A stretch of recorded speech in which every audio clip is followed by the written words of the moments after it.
What's up, everybody? Welcome to the first episode of the Beneath the Bedrock podcast, hosted by the Conglomerate. I have one of my boys here, Christian Parrett. Great to be here. Thanks for coming. First episode, dude. Whew. Kicking it off with a bang. Let's go. Keagan it off with a bang. You heard it here first, folks. Keagan it off with a bang. Keegan it off. There we go. So I want to have Christian on here because, this guy has done a lot of different things. He's done consulting, marketing, helps with branding. In my opinion, great first guest to have on our podcast and just a great dude overall. Appreciate that. The big thing we were talking about was Parrett Industries. Tell us a little bit more about that. Yeah, so my brother Christopher and I, we got our start years ago as we started building out one of our first businesses, which is called Social Hustle.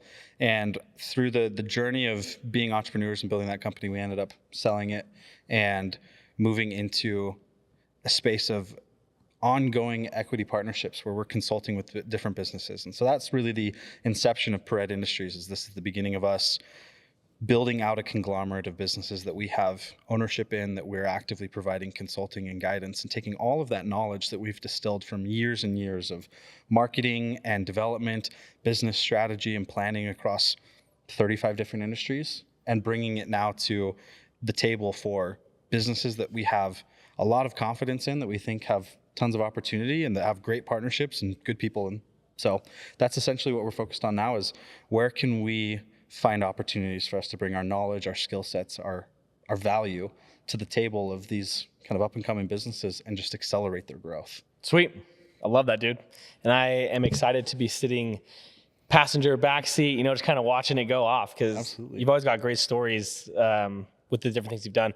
And that kind of leads into the main purpose of this podcast, is what we're calling the bedrock moment. So across all the different things you've done, is there any particular story that stands out that was a wild experience as a business owner, whether it was something really funny or crazy or insanely stressful?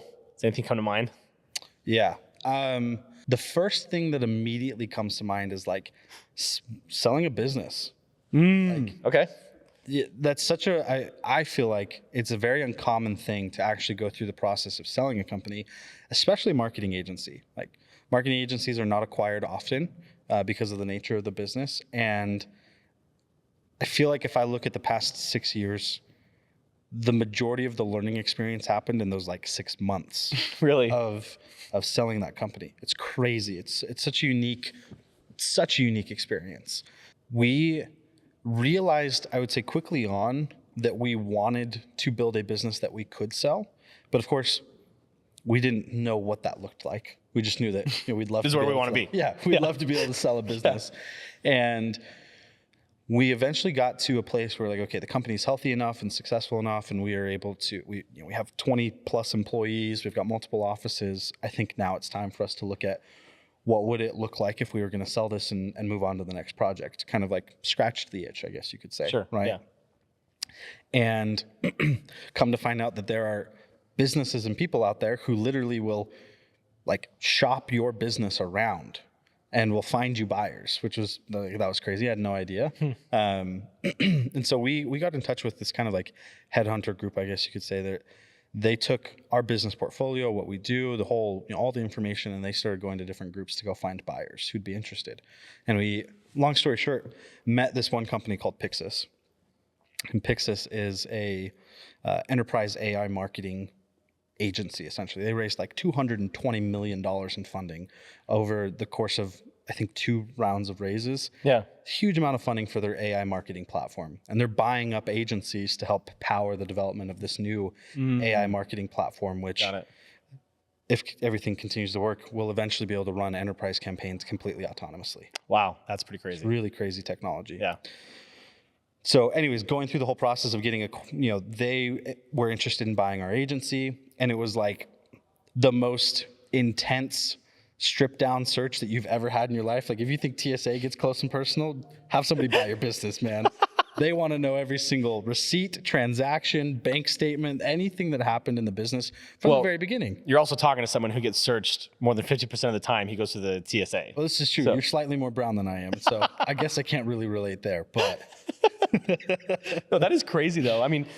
I've always known that. I've never sold a business, but I've known that in theory that's how it works. But it's interesting hearing someone who's been through it. Well, I mean, especially if you're two guys who are bootstrapping a company from nothing, right? And we had no previous experience of like starting and owning and operating businesses.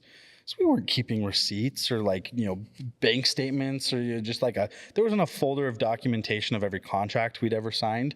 And these guys wanted everything. But because of course they want to know what the liabilities are, what the risks are, who's hiding money, where's the money at, there's so much back channel that has to happen. It was really like you just had your whole business stripped down and laid bare, and then you had to explain everything, right? Yeah. And then, not just the amount of time and effort that goes into that, but you're still running the business at the same time. It's like we have all of this effort going into the process of like collecting all this information, presenting all of it, organizing the data, and like doing everything we need to make ourselves look as presentable, or not presentable, but as valuable and desirable to the buyers as possible. And we still have to run the company too, right? This was hands down the single most stressful 6-month period of my entire life, because you put so much time in it. Legal fees, I mean, hundreds of thousands of dollars in lawyers and accountants and all kinds of specialists to help come in and prep the business and get it ready. And you're just hoping that the buyer says yes, because you're so deep in it at this point. You've put so much time, energy. It's like you leverage everything to make it happen, and you're just waiting for and I think this is the craziest part. It was like we probably had 10 instances where we thought that the deal was done, right? I remember this. As you were going through, you'd be like, not sure where it's at. I'm like, oh, damn. Yep. But here, we're closing, and then it's closing day, and we're not closing. Oh, no, I actually remember because I met your brother at the dealership, and he was telling me, we're supposed to close this Friday. And that was the first interaction I had with that. And then I was like, hey, congratulations. And then he and I kept in touch. He's like, oh, I didn't end up closing. I got pushed to this date. But okay, that's so funny. I forgot about that. And it got pushed and it got pushed. And sometimes it was silly things like, what's the severance package going to look like in ongoing employment agreements or what, and then sometimes it was like, hey, this client canceled and now we need to reevaluate what the purchase price is. Oh my gosh. Silly, crazy stuff. We eventually got to the place where it was like, we had signed all of the paperwork, everything was signed, and it was just over on their side waiting, right? And the moment that they sign it, we had been instructed that the board, because we had a deal team we were negotiating with, and then there's a board who approves it. The moment that the board signs the document, that they would wire the money. Okay. And we had this whole, and this was by far the craziest part, for sure. Okay. Craziest part of my entire life was waking up on August 26th to the email saying that the board had signed the agreement, and then checking the bank account and seeing millions and millions of dollars sitting in the bank account. That's so dope. Just overnight. It was just like that. Boom, there it is. That was by far the craziest moment. It was just because it's all imaginary, right? It's all just it's fugazi. It's fugazi. It doesn't exist. It doesn't exist. It's just up there, And then there's this moment. Yeah. I love that reference. Sorry, keep going. And then boom. That's so cool. All the money's in the bank account. So, okay. What was the first emotion that you felt come in when you saw that? The very first moment, I would say it was damn, that's what it feels like to have that much money in the bank. It's and then immediately after that, it was damn, now I have to pay everybody.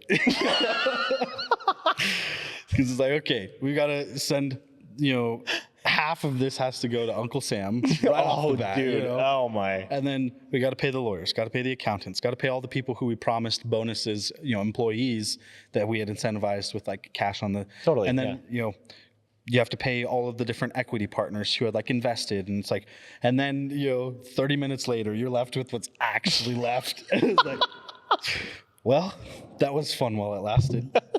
So I've never had millions of dollars in the bank account, but I do remember there's a pretty big commercial transaction I did, real estate transaction in Texas, and similar thing. When we sold the land, it all came into the main account. Same thing when I saw it, I was this is pretty cool. But then you get some, you get some, you get some. It is crazy how fast it goes. Yeah. It's it has to. You kind of sit there and you think, you see this big number and it's oh man, I could be done. And then I think that's one of the biggest lessons I learned is that the metric to being done, outside of the matrix, is so much larger than I thought it was. And it every year I feel the bench post or the goal post gets a little bit further and further away. It's because there's so many demands on all of the money, right? Like, and it spends so much faster than it earns, you know? So it was very crazy to think like, oh yeah, like this would be enough, like we never work again in our lives. And then it's like 30 minutes later, I'm like, I think we're going to have to keep working, you know? Well, dude, it's funny you say that because, and not being, what's the word? Not contradicting, but it's interesting because I felt like my post was moving like away as well, right? Of that retirement thing or just like being done. It is really interesting though, in the last maybe year, my focus has shifted a lot more to just time and not worrying about how much the money I'm making, but simply if I can do the things that I want to do. I was just telling someone this the other day. This summer with my kids, I've taken a month and a half of vacation of like not working. Wow. And that is something I never dreamed would be possible within the last few years. But I didn't make more money. I've been making less money actually. But it was just because I think our conversation before, some of these things that were priorities weren't as priority. Like another one that I think Colin and I, we've talked about this, but like I've always wanted to have a private jet. That was like a huge thing for me. But then I started realizing, I was like, if I really want that experience, I don't have to own it. I could go lease it for a day. Like if there's some big event that I want to use it for, I could. Go ahead. There's like this brings up such a great point because I was like reflecting on this exact same thing. I think one of the things I realized is once you get to the place where you can finally attain the things you've always dreamed of having, you are more intimately aware of the true cost associated with having them. I'm getting chills right now, bro. It's like, yep. When you're 18, everybody has the car on the wall and they're like, this is what I want. This is the dream. And then when you realize once you've done all of the work to be able to have the thing or have the experience, it's like, I'm not so sure that I want to spend that money or that time or that investment on that anymore. It's or like sacrifice my health. Yeah, exactly. Or sacrifice my health. Because you recognize very intimately, like, this is what the true cost is. It's not just a dollar amount. It's everything that goes into it's your that. Physical health, your mental health, emotional health, your relationships. The financial. Absolutely. Like it is everything. I'm glad that you brought that up because I was talking with a good friend of mine and it was just like, it was a moment for me where I was feeling down. And I'm fine sharing this on the podcast or whatever, but like 2024, I made significantly less than I thought I had made, but I wasn't really paying attention to my income. I was just kind of just living. I was like doing whatever. So it was kind of a kick in the pants. But then as I thought about it, I'm like, who cares? Like I've been having fun. My family's healthy. I'm healthy, whatever. And then for this year, I was like, well, I'm just going to make that a priority. Like I do want to make more. And I have. Like, this isn't meant to be braggy, but this is a cool moment. Like I was telling Josh this the other day, in June, I made as much money last year as I have up through this year. Dude. And that was my goal. I was like, I'm going to double it. So I'm on track, which feels really cool. Thank you. But the conversation we had was like, we know what it takes to be there, but is it worth it? Mm-hmm. Like when I was working with Edge Homes, I was working a ton of hours and I was making killer money. Mm-hmm. I didn't see my children for 31 full days that year. My wife and I almost got a divorce, right? There's all these things that you come to realize are more important. And I'm glad you brought that up because it has been a very interesting last 3-4 years for me of just like perspective, like what actually matters? What do I actually want? And like with the car thing, it's like, oh, that's a family vacation every month or whatever. It's like, yeah, maybe it is time. I don't know, but. No, I agree. And I fought for a long time this like, almost kind of like the opposite of imposter syndrome, where it's like, I know that I'm capable of doing all of those things and I have to choose to not. Yeah. You know? Well, yes, it's dude. like I know what it feel takes. Guilty because I'm not working as hard as I know I could be. And there's this reprioritization both of what our goals and desires are as we recognize like what's truly valuable, but also I think a much less spoken thing is the internal matrix that we use to determine self-worth for highly successful individuals is often driven by productivity. Totally. And productivity is measured by how many hours am I working and how much money am I making. Yep. And when you're not hitting those metrics, it's like, okay, I feel like I'm worthless. Failing. I'm failing, or I'm not making as much money as I could be.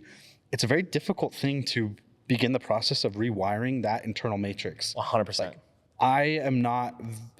My value is not directly driven by how much value I'm driving to the business. For me, I've been really focused on like impact. How can I change that from how many dollar bills am I adding to the bank account to how much impact am I having on the people around me? I love that. And that's been a very effective tool for me to help rewire that, and to see those who didn't have the same, because I was able to help them, they now have greater opportunities for the things that they're pursuing. And that's like one small thing that I've found is like a piece in the puzzle, but man, that is a tough transition. Yeah. I mean, I've been transitioning for like years. Congrats for coming out, man. Thank you. Yeah. It's been great. Notice your hair's getting a little longer. Oh, that's awesome. Sorry. But no, you're good. You're good. No, it's just, yeah, it's a very interesting thing. Like, so before I got married, I was in really good shape. And because that was the priority in my life. Yeah. Right. And I was working out, I was running and working out every day. I was swimming, I was eating super healthy. But then when you have a family to provide for, and you have kids to provide for, and it's like you have your goals that you want to hit, like talk about the financial stuff or whatever, that started taking a back seat for me. And it was funny because my wife, it was 1 year ago, we were talking about this, and it was like, I mean, you know how Sandy is. We're both very direct. And she was just like, hey, like, when do you, we talk about our physical health a lot, because we recognize that, like, we're slipping, like, we don't look how we would like to look, blah, blah, blah, whatever. And, well, speak of the devil, what up, babe? You're going to see this soon. Just literally call me right now. She's checking in to make sure you didn't have that box of donuts. Hey, I'm on a podcast right now. I'll call you when I'm done. I love you. That's too funny. Yeah. But yeah, and so she was like, when do you think, like, how do you feel about your physical health? Like, when do you think you're going to want to, like, get back into that? Because I mentioned I have. And it was cool because I was just like telling her, I was like, you know what? I'm going to start working on it a little bit right now, but I don't feel it's going to be a priority for the next couple of years. Like, it will be up there, but there's some of these other goals that are still more important for me right now that I feel when I hit those, it'll help me be able to be more focused on my health than I currently could be. If that makes sense. Definitely. Yeah, stuff like that. Yeah, I feel like priority just drives so much of that, you know? Yep. And it's a constant game of just you're juggling, you know, of like, Yep. what's in hand right now. And sometimes you have to intentionally choose to, like, put some things to the side. Yep. So you can apply as much effort as possible, as much force as possible on the greatest areas of impact, you know? And sometimes talking about those intentions is sometimes it's, I'm going to intentionally not spend time with these friends, or I'm not going to go to the gym this week, or I'm not going to see my family this week because this week or the next week or this month, this is taking priority. But I have other months that it'll flip. Yeah. Well, that's why I haven't seen you for the past month and a half. That's true. That's a great point. Yeah. It's like we're in the final 50 days of our earn out period with this sale. And it's like, truth be told, nothing matters except for making sure that we hit those benchmarks. Exactly. Which means, unfortunately, I don't have as much, I don't have 3 days a week that I get to go spend at car events and activities with my car buddies, going on drives. Like, I have shit to do, you know? And I think that all of us understand. Yeah. And that's all of us get it. That's one of the things I'm so grateful for, is that a good friend is someone who recognizes and understands how necessary that can really be. Yeah. Right. If they feel like they're being cheated on, or they've been, that there's He doesn't care. Yeah, exactly. Yeah. It's just immature. Completely. I don't need that kind of energy in my life. But if it's like, you can recognize there's a time and a place for everything. Like, we had a beautiful season of, like, we put 20,000 miles on the car. It's like, we had plenty of time and adventure. It's like, and then there's a time for focus, you know? Yep. And each of those things has their own place, and it just depends on where you're at in life, you know? Well, even as I'm reflecting back through this friend group, like, everybody's had their season. Like, Josh in the wintertime is crazy busy for his chocolate thing. Yep. Nick has his, like, board meetings and stuff he has to go to. Raul's the same way. Like, there's just some times where they're just like, I'm not as available. Yep. And I think that's what's cool, is everybody gets it, like, oh, it's just a season. That's such a good sign of being around just truly great people. It's like, they're supportive. They rib you just enough to make sure you know that they still love you. Yep.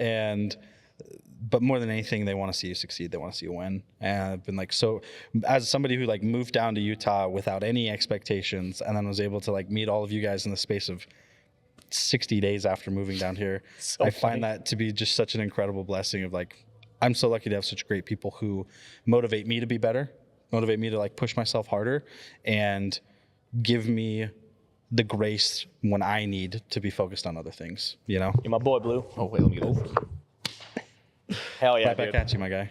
I love to see that this is happening. Like, this is so cool. I can't wait to see all the stories that you guys film here. Thanks, man. No, we've been making some funny content recently. I'll show you when we're done, but yeah, I'll show you when we're done. It's been good. And we're actually doing a little bit of collaboration right now as well. You know, the Yeah, I was about to get into Conglomerate that. in Mississippi over here. Stay tuned. It's coming soon. You'll have to. Christian is built 99% of our website, and it is fucking incredible. It's pretty sweet. I have previewed it to a couple people, and every single person is like, this is genius. So, my boy, dude. I love it. I'm so excited. I'm not going to say what it is yet. You'll just have to look at the website and find out. Completely out of the box, and that's what Keagan's best at, is coming up with these outrageous ideas of how to do stuff in a totally different way that gets people's attention, makes them want to stick around. And like, I just saw like one of these videos you guys did yesterday with Josh. It's some freaking laser hair removal thing. Oh, yeah, the movie trailer. So funny, bro. I'm like, why has nobody thought about this? I've run marketing for some of the biggest laser hair removal companies in the country. That was never an idea that was pitched. That was so great. I appreciate it, man. We had a ton of fun filming that one. It was like, well, it was fun during the day, but then by the last like hour, everybody's just like, it was hot. Let's go home. We had a bunch of, anyway, but thank you. Absolutely. That means a lot. We had a lot of fun in that video. Very cool. Well, dude, this has been a fantastic conversation. Likewise. I want to go through some of these rapid fire questions. Let's do it. So let's go with the first one. What's one thing you believed about business that turned out to be totally wrong? I thought going into business that like you had to have your shit together. Like you had to know everything about everything that you were doing. Like in the beginning, I was like so focused on that. And one of the things I very quickly learned is like, sometimes you just have to say yes, even when you don't know how you're going to do a thing, and you figure it out on the way, you know? Amen. Yep. I 100% agree with that. Worst advice you've ever received? Worst advice I've ever received. The worst advice I've ever been told is that profitability is the most important thing. I truly believe that the goal as business owners, that we are stewards of this thing that we're creating, and that we have a responsibility and an obligation to the people that we bring on our boat with us. Mm-hmm. I think that our employees and the people who come and choose to like help us build our dreams are our greatest commodity, and that the bottom line is not the most important thing. They are. And sometimes that means that you don't get paid, or you have to, pay yourself less. Sometimes that means that you have to make sacrifices. But at the end of the day, if somebody's choosing to hitch their wagon to your ride, they come first. Yep. I 100% agree with that. I love that. Favorite failure that turned into a win? We were pitching a really big client like 3 years ago. One of the largest private equity firms in the entire world. They have 60 billion assets under management, very, very large group in the middle market. And I spent weeks and weeks preparing a pitch they were looking for a group to rebuild their entire website. And this private equity firm has like a website for every country. So there's like 15 websites total. It's this multi-million-dollar project, right? Mm-hmm. And here I am, my little group of like us 4 guys pitching on this project, and we came in second place and we lost the bid, which is crazy because the people who beat us have been doing this for 20 years, and they've done websites for Unilever and Disney and Apple, and like we got so close, but we lost. And they called us 3 months later and said that the project with that company who they ended up going with was going terribly, and asked if we'd be willing to step in and help out. No way. And we came in and we helped out on a few things. And they were like, this is really great. And then we helped out on a few things more. And they handed over the entire rest of the project to us and canceled the contract with the other No company. way. Yep. And That's I've had so them cool. as a client ever since then. And that they've brought in hundreds of thousands of dollars in billables since then. And it was totally a loss in the beginning. But then we were just very fortunate and lucky to be able to turn it into a big win. Wow. I love that. That's so cool. What's your guilty pleasure purchase? Oh, man. I am a slut for a good cologne. I'll tell you what. I love to smell good, man. I've got a beautiful collection of, Creed and Tom Ford, Diptyque. Okay. I love a good cologne. You do always smell good. Thank I you. will give you that. We cuddle often, so he knows that. Okay, one entrepreneur, alive or dead, that you'd love to grab dinner with. I would say either Ronnie Feig or Teddy Santis. Most people probably don't know who those guys are, but I do not. I was gonna say. Actually, I'm wearing clothing from both of their brands right now. So, oh yeah, okay. Ronnie Feig founded Kith in 2011, and then Teddy Santis founded Amélie en Dior. I think I would love either one of them, just to be able to sit down and pick their brains. I find building a successful luxury fashion brand, especially today, to be one of the most difficult or most challenging exhibitions of creative capabilities, right? There's so many great designs that are out there. How do you build a brand that truly stands out, where you convince somebody to spend $500 on a jacket that probably cost $50 to make? I find that to be such an incredible thing. And so I'd love to sit with them and pick their brains on what was it like building the company, the struggles that you had to go through? How did you create a style or an identity that is so distinctly unique in just a huge spread these days of great design? And I think that it gets easier and easier every year for people to make product that is really well designed, that's beautiful, that's aesthetic, because of all these extra tools that we have. How do you stand out from among the crowd and build something truly unique? That's what I want to know. I love that, dude. That's interesting. I've never thought about luxury brands in that way until you put it, because it's it is true. It's not costing them that much to make it, but they're getting people to pay that higher price, which is very difficult, especially in today's world. Oh, yeah. I think of Ronnie Feig and Kith. Like I said, they started in 2011. This dude has collaborated with every major brand out there. I mean, Kith has done a collaboration with just about everybody at this point. What is that like to be able to create something that every brand wants to attach their name to? It's really, really cool. Yeah, that's cool. So, okay. And then, final words. So if someone only remembered one thing from today's episode, what should they remember? I think the most important thing we said today is it's not about the money. It's really not. And it's such a privileged thing to be able to say that, especially once you've had money. And you'll probably, if you're watching this and you haven't, you'll probably have to go through the whole process of getting there to then be able to figure out on the other side, it's really not about it. It truly is, life is about connections with great people, and it's about health, and it's about being able to be in a place where you're emotionally stable and you can sit and be happy with the people that you love in the place that you want to be. And certainly money helps to accomplish a lot of that. But if your motivation is, how do I start a business so I can make a lot of money right now, you're probably going to fail. Yeah, I agree. It should be, how do I build something that is going to help people, that is going to solve a problem? Focus not on how do I make as much money as possible, and more on how can I have as much impact as possible. Love it. Okay, sweet. And Christian's got a crazy journey ahead of him. He's had a crazy journey up to this point. If people want to follow along, how can they do that? How can they contact you, follow you, whatever? I'm on Instagram, Christian_Parrett. So Parrett. Yeah. Or you can find me on LinkedIn. Or if you sweet talk Keagan, he might give you my email. We'll see. Safeguarded though. Yeah. I got you. Okay, well, dude, thanks so much. Thank you guys for watching. Appreciate it. And if you have anybody that you think would be a good fit for this podcast, that would be a great interview.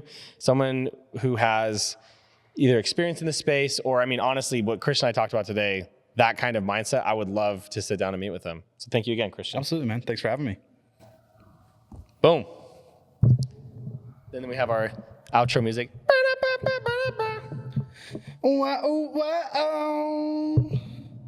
Keep going. Yeah. Wise men say only fools rush in, but I can't help falling in love with you. We need great harmony right there. That was great. That was beautiful. Actually, Physics taught me that there's show, see me out, oh.